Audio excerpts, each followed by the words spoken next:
This is a message to you, the neoliberals, the SJWs, the fucking Blue pills. the blue pills, the Antifa, whatever you want to call yourselves. This is why you lost part 2.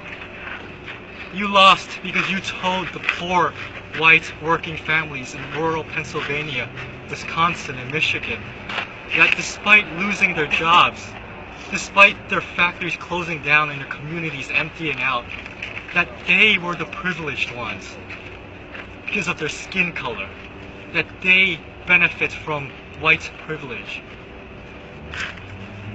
You guys are the privileged ones.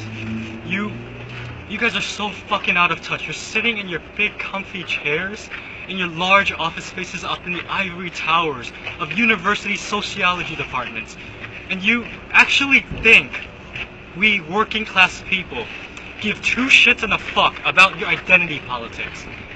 You think we care about intersectional trans feminism when, look, I come from a working class family, alright? And the struggle doesn't discriminate. The struggle is the same. Our parents work their hands off to provide a better future for us so we don't have to struggle. And when their jobs left, that dream left with them. And you actually think we care about fucking identity politics when the first thing that pops into our mind when we wake up is whether or not we're gonna make rent this month, whether or not we have money for food in our budget, or whether or not our bronze tier Obamacare plan covers little Britney's weird cough. Britney is sick, so sick. We don't know what's wrong with her. It might be because we don't have enough money. We can only afford to feed her cold chicken tendies. That's right. That's right. Check your privilege. And yet you guys are the real racist ones, but you've redefined the word racism to mean power, privilege, and prejudice. You've twisted the definition so that we can't use the word against you, but you can use the word against us and against anybody that disagrees with you. Because under this new definition, all white people are racist. All people that defend white people are either racist themselves or they're self-hating Uncle Toms or Uncle Chans. You've called people that disagree with you racist, sexist, Nazis. You don't listen to us when we try to tell you why we believe what we believe. You've demonized us and dehumanized us. So that in your mind it's okay to punch us. Because what's more American than punching a Nazi, right? It's easy to punch a Nazi. And when we are the Nazis, it's easy to hang us from trees. No offense.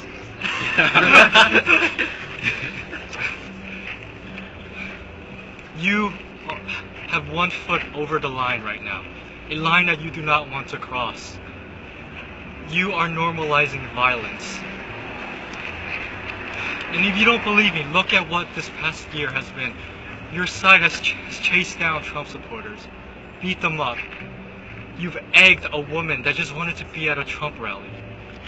Yesterday, you pepper sprayed a woman that was no threat to you. She was talking to a camera crew. You pepper sprayed her because she was wearing a Trump hat. You threw rocks at people that just wanted to hear Milo speak. It doesn't matter that you disagree with Milo. You do not hit and attack and smash people with rocks just because they wanted to hear what he has to say. Once you cross that line, you're starting a war that you cannot win. You think you're so big and powerful, but step out of your bubble, step out of the liberal cities and look at the rest of the country. You're outnumbered, outmanned, and outgunned. You outfought. You cannot win this if it turns violent. If you normalize violence, if violence is okay, you cannot win. You can win by reaching out to conservatives, talking to them. Talk to Trump supporters and ask them why they believe what they believe.